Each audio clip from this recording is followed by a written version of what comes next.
بسم اللہ الرحمن الرحیم۔ السلام علیکم بختاور اسلامک ٹی وی کے معزز ناظرین، امید کرتی ہوں کہ اللہ پاک کے فضل و کرم سے آپ سب خیر و عافیت سے ہوں گے۔ ویڈیو شروع کرنے سے پہلے میری چھوٹی سی آپ سے گزارش ہے کہ ایک بار درود پاک پڑھ کر نبی کریم صلی اللہ علیہ وآلہ وسلم کی خدمت میں پیش کریں۔ ماہ شعبان کے بابرکت دنوں میں نماز فجر پڑھنے کے بعد ایک تسبیح آپ نے پڑھنی ہے۔ یہ ماہ شعبان کا بہت خاص وظیفہ ہے۔ میری پیاری بہن، نماز فجر کے بعد جیسے آپ اس کی تسبیح پڑھیں گے تو انشاءاللہ تبارک کے فضل و کرم سے آپ کی جو بھی خواہش ہوگی اللہ تعالیٰ اس کو پورے کرے گا۔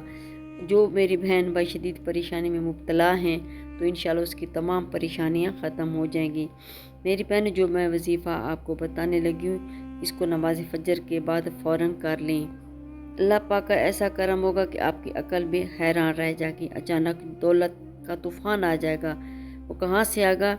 آپ بس آج یہ وظیفہ کر لیں جو میں آپ کو بتانے لگی ہوں، صرف ایک بار نماز فجر کے بعد پڑھ لو تو انشاءاللہ جو بھی آپ کی کمی ہے، جو بھی آپ کی پریشانی ہے تو انشاءاللہ وہ ختم ہو جائیں گی۔ یہ ایک ایسی تسبیح ہے، یہ ایک ایسا عمل ہے، یہ ایسا وظیفہ ہے جس کو کرنے سے اللہ تعالیٰ بہت زیادہ خوش ہوتا ہے، اور جس سے اللہ تعالیٰ خوش ہو جائے اسے دنیا اور آخرت دونوں ہی سنور جاتی ہیں۔ اس وظیفے کو، اس عمل کو، اس تسبیح کو کرنے والے پر اللہ تعالیٰ اپنی خصوصی رحمت فرماتا ہے اور اس کو اپنے نیک بندوں میں شمار کر لیتا ہے۔ اس کی جو بھی حاجت ہوتی ہیں ان کو اللہ تعالیٰ پورا فرما دیتا ہے۔ رزق کے حوالے سے کوئی تنگی پریشانی ہو تو رب کعبہ پورے سال کا رزق اور دولت لکھ دیتا ہے۔ میرا رب نصیب اور تقدیر کے بند تالے کھول دیتا ہے، کیونکہ اس عمل کو کرنے سے، اس کے وظیفے کو کرنے سے اللہ تعالیٰ نصیب اور تقدیر کے فیصلے کر دیتا ہے۔ آپ کسی بھی دن اس تسبیح کو کر سکتے ہیں۔ یہ ایک ایسا خاص وظیفہ جو میں آپ کو بتانے لگی ہوں، جس کو پڑھنے سے رب کعبہ سے بیٹھے بیٹھے کروڑوں کی خواہشیں بھی آپ پوری کروا سکتے ہیں۔ میرا رب کریم آپ کو اتنی دولت عطا کرے گا کہ آپ سوچ بھی نہیں سکتے۔ یہ وظیفہ پڑھنے والے سے رب خوش ہو جاتا ہے۔ جس بندے سے رب خوش ہو جائے اس کا ذکر فرشتوں سے کرتا ہے، نام لے کر پکارتا ہے اور حکم جاری کرتا ہے، جو اس بندے کی ہر حاجت کو پورا فرماؤ، اس کا ہر مقصد پورا کرو، جو مانگتا ہے جیسا مانگتا ہے غیبی خزانوں سے اس کی جھولیاں بھرتے ہو۔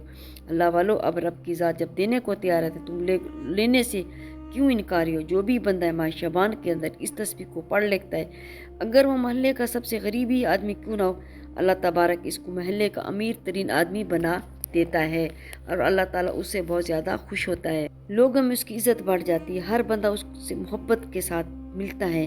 میری پیاری بہن، اگر آپ کی پریشانیاں ختم نہیں ہو رہی، آپ کی مصیبتیں ختم نہیں ہو رہی، آپ کو گھر میں سکون نہیں ملتا، آپ جب بھی باہر جاتے ہیں آپ دکھ اور مصیبتیں اور پریشانیاں اپنے ساتھ لے کر آ جاتے ہیں، پھر آپ لوگوں نے ماہ شعبان کے اندر اس وظیفے کو ضرور کرنا ہے۔ امید کے دیے روشن کرنا اور روشن رکھنا قرآن پاک امتیازی صفت ہے۔ دنیا بھر میں قرآن پاک کے سوا کوئی ایسی کتاب نہیں جس میں انسانوں کو ہر حال میں امید کا دامن ہاتھ میں رکھنے اور کسی بھی مشکل میں مایوس نہ ہونے کی تعلیم نہ دی گئی ہو۔ قرآن کریم اپنے پیروکاروں کو خوشی، غمی، تندرستی، خوشحالی، پریشانی میں پرسکون رہنے کا درس دیتا ہے۔ قرآن پاک اپنے ماننے والوں کو ان کے تمام مسائل کے حل پیش کرتا ہے۔ قرآن پاک میں سورت عمری بطور مثال ہی کافی ہے۔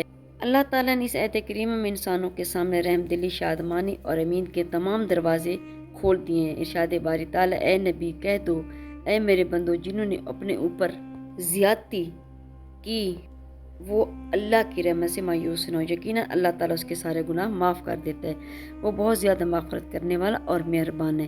یہ آیت کریمہ لوگوں کے لیے امید کا پیغام ہے جو خون ریزی، بدکاری، چوری، رازنی اور دیگر بڑے سخت گناہ کرنے کے باعث مایوس ہو گئے تھے، اور ان کے ذہنوں میں یہ بات ہو گئی کہ اب ان کے قصور کبھی معاف نہیں ہوں گے۔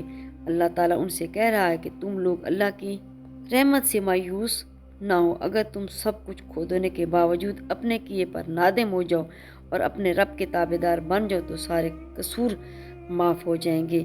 اللہ تعالیٰ نے سورہ یونس میں ایسے لوگوں کے لیے جو الفاظ استعمال کیے ہیں وہ خوشی کا ایسا پیغام دیتے ہیں کہ انہیں جتنی بار بھی دہرایا جائے ان کے پڑھنے سے ایک نئی خوشی اور نئی آرزو ملتی ہے۔ اللہ تعالیٰ کا ارشاد ہے کہ اے نبی کہو، یہ اللہ کا فضل، اس کی مہربانی ہے کہ یہ چیز اس نے بھیجی ہے، اس پر تم لوگوں کو خوشی منانی چاہیے، یہ ان سب چیزوں سے بہتر ہے جنہیں لوگ سمیٹ رہے ہیں۔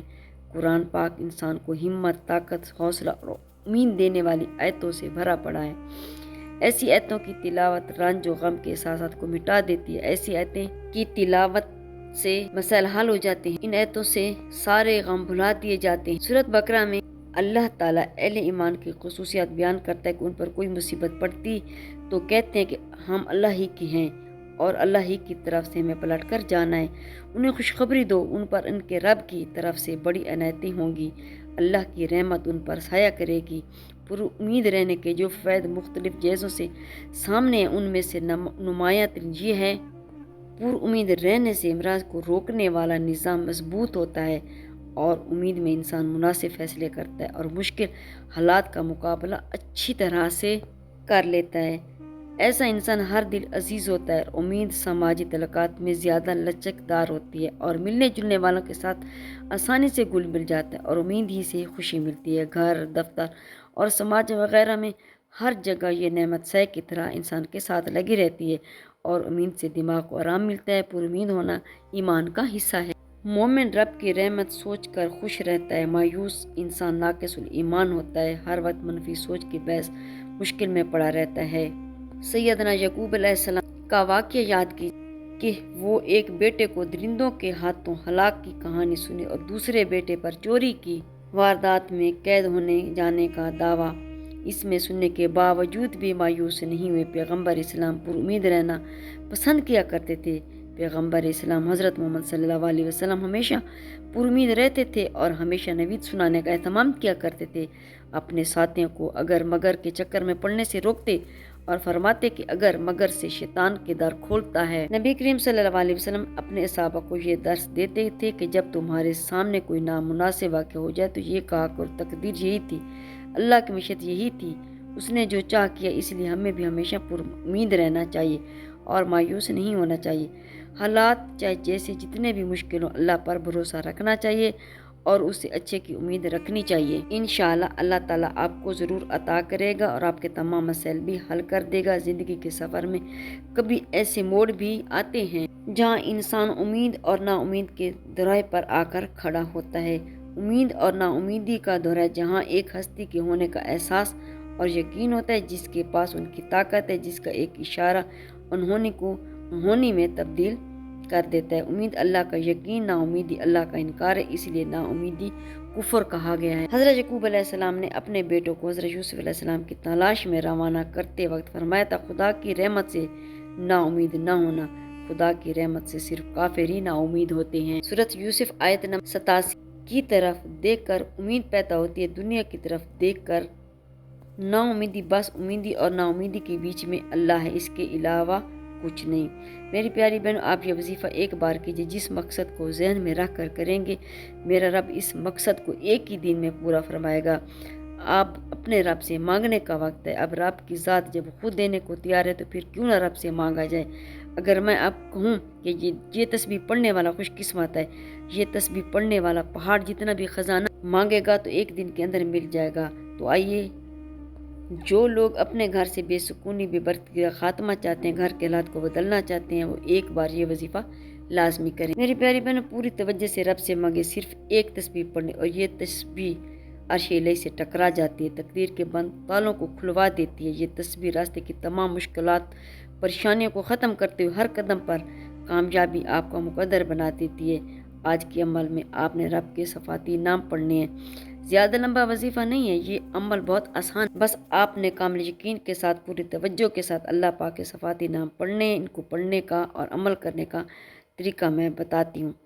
میری پیاری بہن، اگر آپ پیسوں کو لے کر جتنے بھی مسائل ہیں وہ حل ہو جائیں گے۔ آپ کا جو بھی مسئلہ ہے، آپ کا اگر کاروبار میں رکاوٹ ہے، کسی کام میں ہاتھ ڈالتے ہیں تو نقصان ہو جاتا ہے، تو تمام پریشانیوں کو ختم کرنے کے، اللہ کی رضا حاصل کرنے کے لیے بہت ہی مجرب اور خاص وظیفہ ہے۔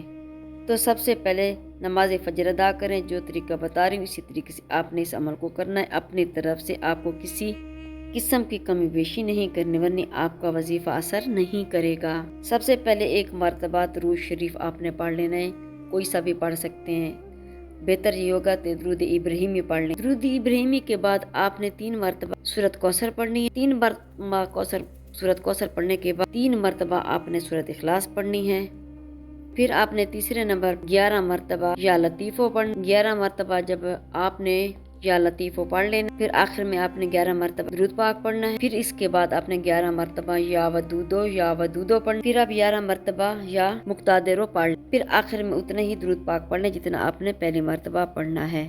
یعنی کہ جتنا آپ نے عمل شروع کرنے سے پہلے درود پاک پڑھا تھا وہ پھر آپ نے اتنا ہی درود پاک آپ نے پڑھ لینا. اس کے بعد آپ کا عمل مکمل ہو جائے گا. آپ نے رب کعبہ سے اپنی جو بھی حاجت ہے اس کے لیے دعا کرنی. آپ کی تمام پریشانی اللہ تعالیٰ کے فضل و کرم سے وہ ختم ہو جائیں گی. اللہ تعالیٰ آپ کو مالا مال کر دے گا. آپ کی قسمت کے بند تھالے کھول دیے جائیں گے. آپ کو غیب سے مدد ہوگی. بس آپ نے ایک بار میرے بتائے گئے طریقے پر یہ عمل لازمی کرے گا. اللہ تعالیٰ آپ کو مایوس نہیں کرے گا انشاءاللہ. جزاک اللہ. اگر میری آج کی ویڈیو آپ کو اچھی لگی ہو تو لائک کریں، شیئر کریں، سبسکرائب کریں، بیل آئکن کو پریس کریں تاکہ ہر آنے والی میری ویڈیو آپ تک بآسانی پہنچ سکے اور میری حوصلہ افزائی ہو. فی امان اللہ.